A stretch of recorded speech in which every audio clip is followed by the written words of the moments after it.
네, 새해 첫 주일 예배 찬양을 힘있게 열었습니다. 오늘은요, 2019년을 시작하는 새해 첫 주일입니다. 안 기쁘십니까? 예, 우리 새해 첫 주일을 허락하신 하나님께 감사드리고요. 네, 아멘 나왔습니다. 올해도 어김없이 하나님께서요, 1년 52주를 우리에게 허락해 주셨습니다. 오늘이 첫 주일인데요. 52주 마지막 주일까지 주일 예배, 52주 예배를 또 다 드림으로 예배자에게 주시는 하나님의 은혜 복이 있습니다. 그 복을 여러분 모두가 함께 또 누리시고 얻으시는 그런 분 되시기를 간절히 소원합니다. 그럼 어떻게 되겠습니까? 52주 동안 안 빠지고 나와야 되죠. 주일날. 사랑하는 교회 여러분, 여러분들은 누구를 주인으로 모시고 살아갑니까? 주인으로 모신다는 것은 또 어떤 의미가 있을까요? 여기 계신 여러분들 중에서 어느 누가 그렇게 말할 사람이 누가 있겠습니까? 다 한 명도 예외 없이 아유 그야 저는 하나님을 주인으로 모시고 살죠. 아마 다 이렇게 대답을 하실 거예요. 그렇다면은 하나님을 주인으로 모시고 살아가는 여러분들의 삶의 모습 속에 주인으로 모신다고 하는 모습이 여러분 삶의 모습 속에 있습니까? 어떤 게 그런 모습이 있을까요? 예를 들면 우리의 조상들은요, 천지신명을 섬길 때 이른 꼭두새벽에 일어나가지고 정화수물을 떠놓고 비나이다 비나이다 지극정성으로 빌었잖아요. 이 서구사회가 노예제도가 있을 때 노예는 주인의 수족처럼 따라다녔습니다. 주인이 아침에 일어나면 씻을 물을 갖다 주고 아침을 준비하고 또 주인이 외출을 하려 치면은 신을 잡아가지고 신발을 신도록 이렇게 해주고 마차를 준비하고 그림자처럼 이 주인을 따라다녔잖아요. 우리가 하나님을 주인으로 모신다, 하나님을 주인으로 섬긴다라고 했을 때 나의 어떤 모습이 하나님을 주인으로 모시는 모습일까요? 이걸 다른 말로 하자면 나는 하나님을 주인이라고 모신다고 하는데 내 모습과 행동 속에서 아무것도 그런 것이 드러나 있지 않다면 나는 하나님을 주인으로 모신다고 말할 수가 없는 것이죠. 일찍이 구약의 이사야 선지자는 하나님을 섬긴다라고 하면서 전혀 행동으로 그렇게 살지 않는 이스라엘 백성들을 향해서 이렇게 탄식을 했습니다. 이사야 1장 3절에 따르면은 소는 임자를 알고 나귀는 그 주인의 구유를 알건만은 소하고 나귀는 집에서 기르는 가축이죠. 짐승입니다. 이 짐승도 자기에게 먹이를 주는 주인을 알아본다는 거예요. 그런데 내 백성은 깨닫지 못하고 이스라엘은 알지 못하는도다. 사람이 나의 주인 누구인지 알지 못한다는 거예요. 하나님의 은혜로 이집트의 노예 생활을 청산했고 하나님의 보살핌으로 광야의 길을 걸어왔고 하나님의 언약의 성취로 가나안 땅에 들어갔음에도 불구하고 세월이 지나고 시간이 흐르면서 잊어버리고 만 거예요. 그냥 입으로만 하나님이 주인입니다 라고 말만 할 뿐이지 마음속으로는 그분을 따르지 않는 거예요. 그래서 이사야 29장 13절에 따르면은 이사야 선지자가 또 이렇게 탄식을 합니다. 주께서 이르시되 이 백성이 입으로는 내게 가까우나 입술로는 나를 공경하나 마음은 어떻다고요? 멀어졌다는 거예요. 마음은 내게서 멀다는 겁니다. 어떤 삶의 모습도 나타나지 않고 그저 입으로만 하나님이라고 하는 그 이스라엘 백성을 향해서 탄식하는 내용이죠.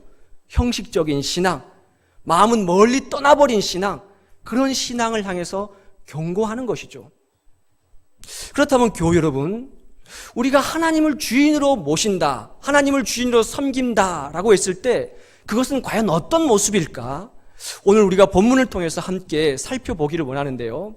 첫째는요, 하나님을 주인으로 모시는 자는 하나님의 현존을 떠나서는 살 수 없는 존재라는 것을 뼈저리게 인식하는 자예요. 이게 말이 쉽습니까? 어렵습니까? 하나님의 현존, 하나님이 지금 나와 함께 하신다. 이 현존을 떠나서는 살 수 없는 존재라는 거예요. 오늘 본문의 7절에 봤더니 이렇게 말씀하지 않습니까? 내가 주의 영을 떠나 어디로 가며 주의 앞에서 어디로 피하리이까? 주의 영을 떠나서 어디로 가고 주의 앞에서 내가 어디를 피해 가겠습니까?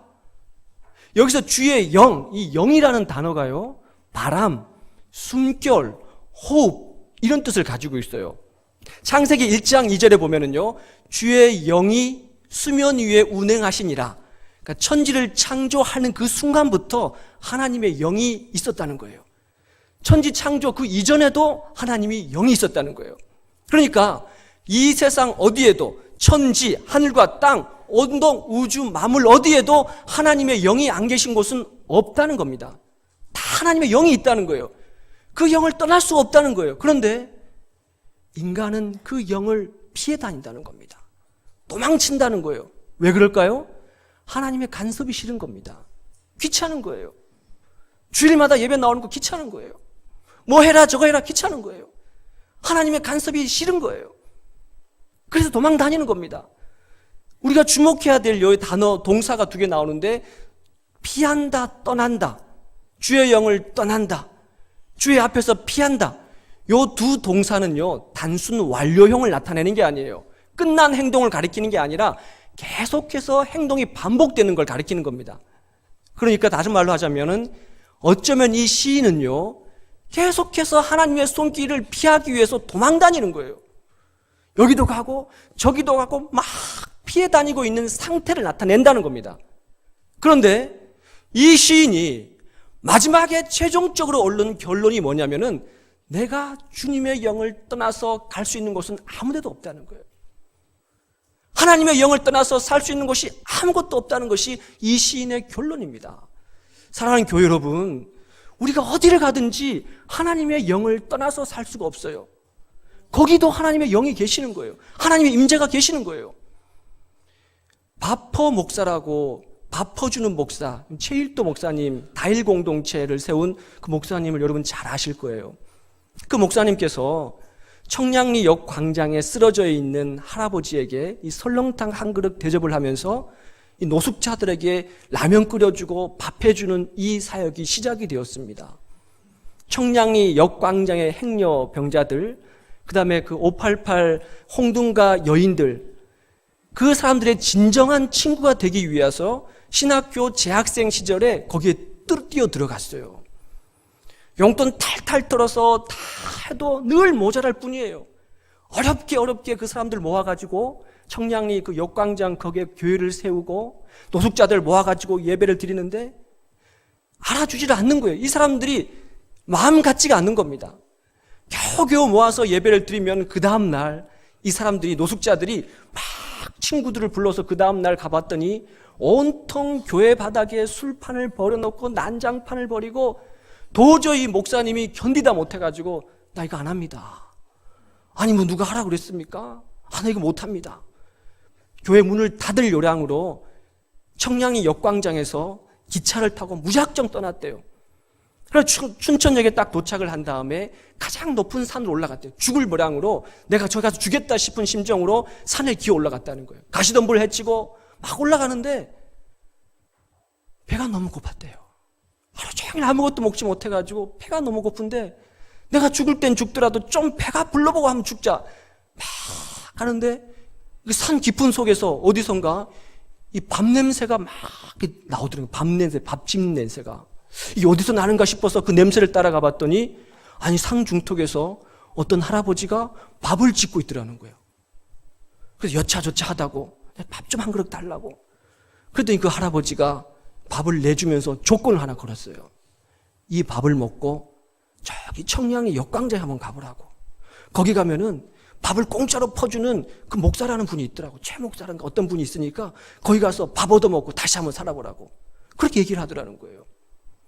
그 얘기를 듣고 이 목사님이, 야, 이 일은, 이 사역은 내가 접을 수 있는 것이 아니구나. 하나님의 일이구나. 하나님의 손길을 피해가지고 노숙자들이 싫어가지고 이 산속 깊은 데까지 쫓아왔는데, 도망 다녀왔는데, 여기서도 하나님이 저 사람을 통해서 나에게 말씀해 주시는구나. 하나님의 손길을 피할 수 없구나. 뼈저리게 거기서 느꼈다는 거예요. 다시 내려가가지고 다일 공동체를 세우고 지금까지 그 밥 퍼주는 사역을 목사님이 하고 계세요.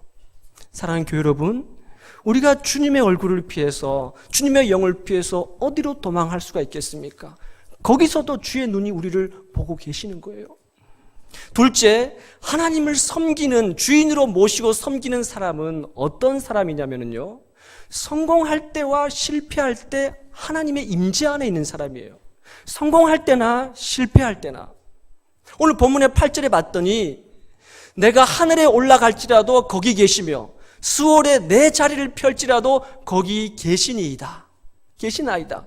하늘과 수월, 이 대조되는 개념이에요. 하늘은 천국이라면은 수월은 지옥이죠. 끝과 극이에요. 극과 극 대조를 이룹니다.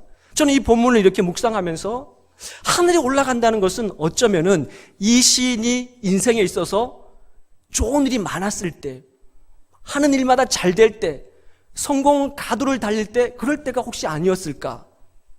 교회 여러분, 우리도요 그런 일들이 있지 않습니까? 하는 일마다 막 잘 되고 좋은 일이 막 생기고요, 막 빵빵 터지고, 그럴 때 어떤 기분이 드세요? 하늘을 날아가는 기분이 들지 않습니까? 내가 최고인 것 같잖아요. 막 어깨가 으쓱하고 교만해지지 않습니까? 이 사람들을 아래로 내려다보지 않습니까?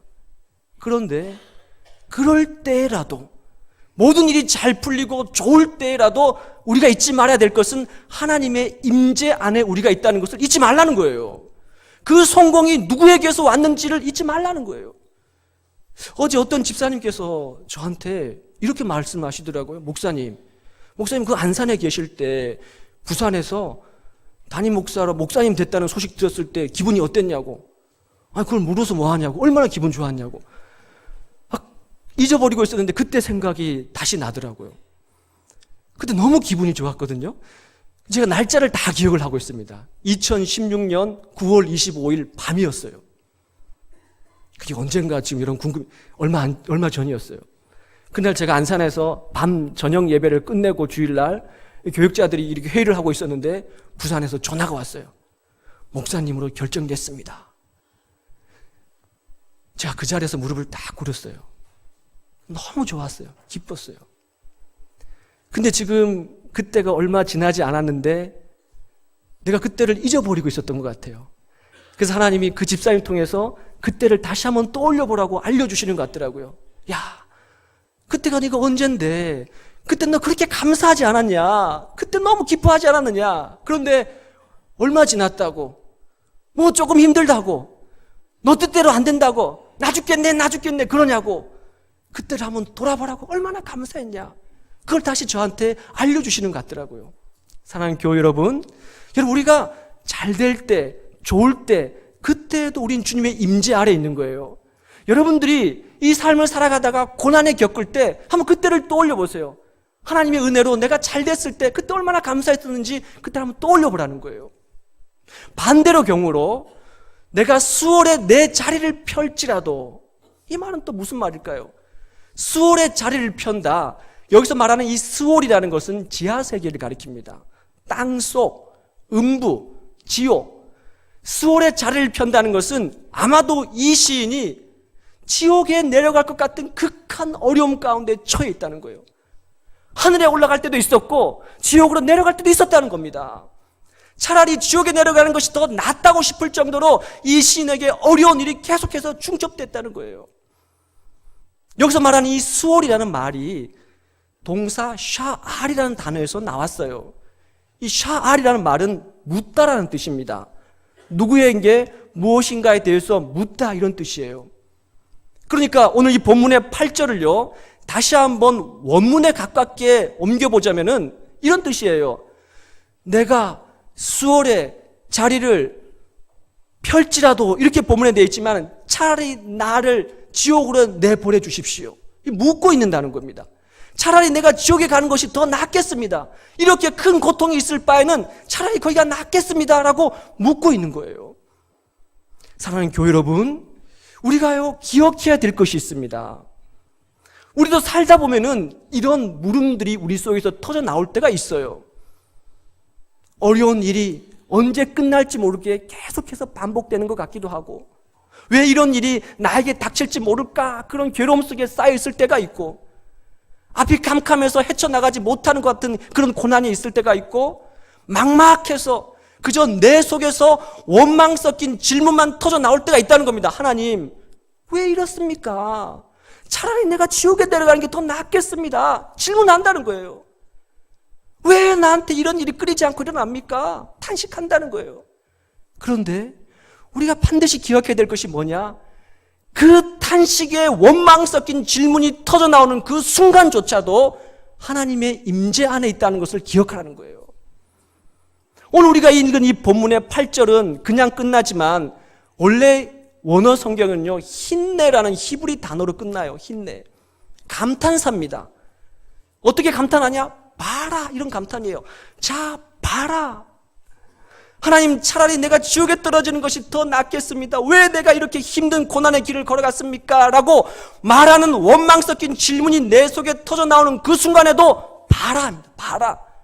하나님이 거기 계시다는 거예요. 이게 시인의 고백입니다. 자, 봐라. 그때도 하나님이 널 보고 있지 않느냐? 이런 뜻이라는 거예요. 사랑하는 교회 여러분, 예수님은 십자가에서 마지막 죽음의 끝자리에서 하나님 앞에 물었어요. 질문했습니다. 나의 하나님, 어찌하여 나를 버리셨나이까? 내가 이렇게 고통 가운데 죽어가고 있는데 왜 나를 버려두십니까?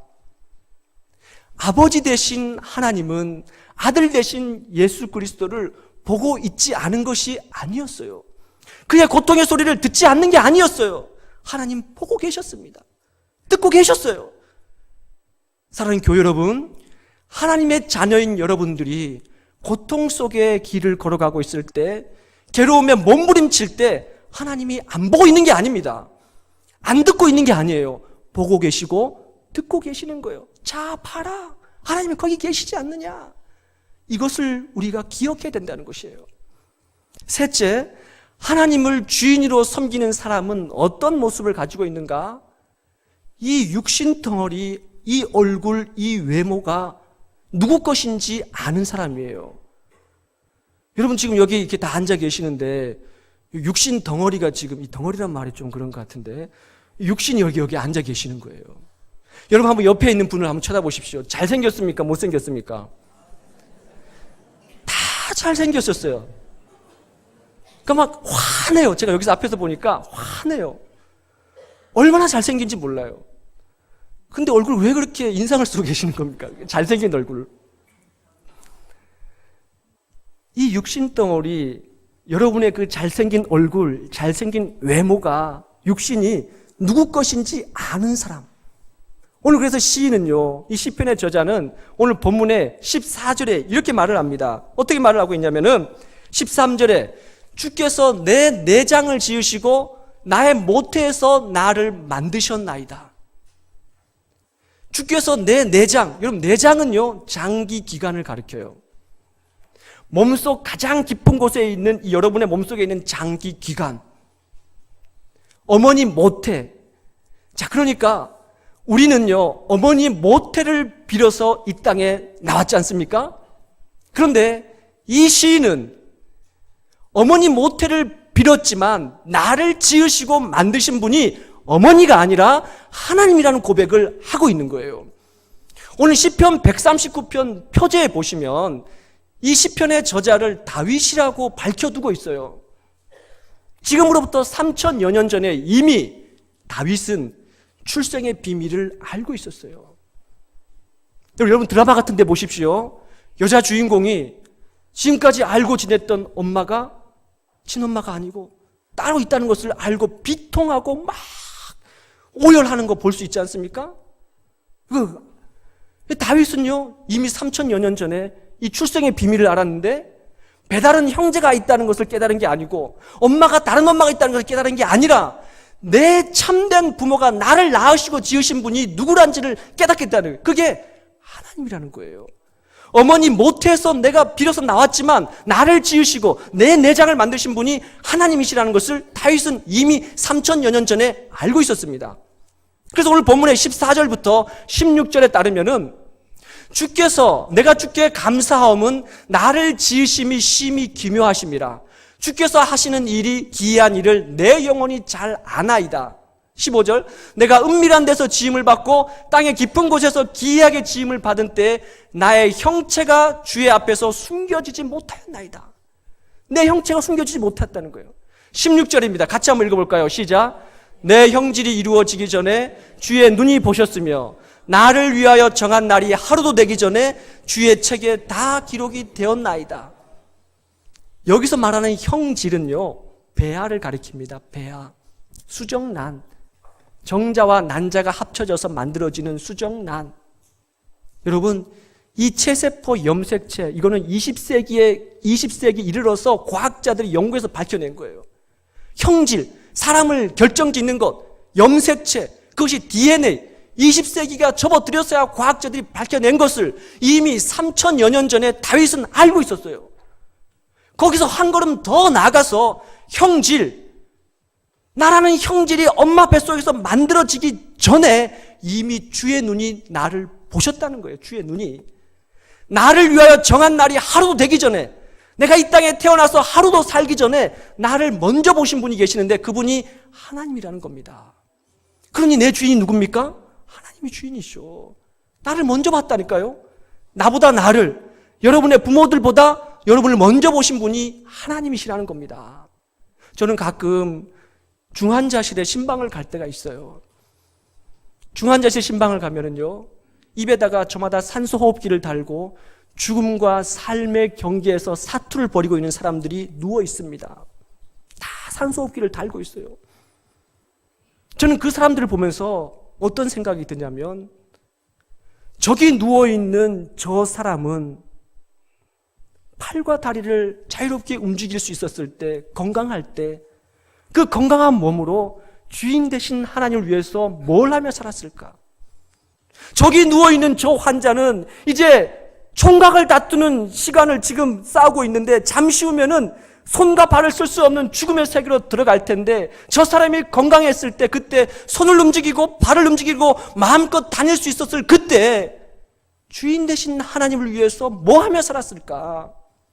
이 육신 덩어리, 이 얼굴과 이 외모가, 이렇게 잘생긴 얼굴과 외모가 하나님이 주신 것인데 내가 주인이 아닌데, 저기 있는 저 사람은 주인 되신 하나님을 위해서 저 몸뚱아리를 가지고 뭘 하며 살았을까?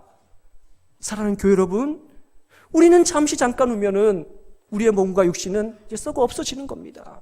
녹슬어 없어지는 거예요. 하고 싶어도 하지 못할 날이 가까이 옵니다. 이 육신 덩어리, 여러분의 얼굴, 여러분의 외모, 주인은 하나님이시라는 거예요. 하나님을 위해서 이 육신 덩어리를 가지고 내가 뭘 할 수 있을까? 주인 되신 하나님을 위해서 내가 뭘 할 수 있을까? 여러분, 이 2019년도에는요, 내 육신을 위해서, 나를 위해서 사는 것에 골몰하는 것이 아니라 하나님이 기뻐하시는, 하나님 기뻐하는 곳으로 내 발이 찾아가고, 하나님이 기뻐하시는 일로 내 손이 일을 하고, 하나님이 기뻐하시는 영, 그 영으로 하나님께 예배드리는 여러분 되시기를 간절히 소원합니다. 아멘. 하나님 아버지, 새해 첫 주일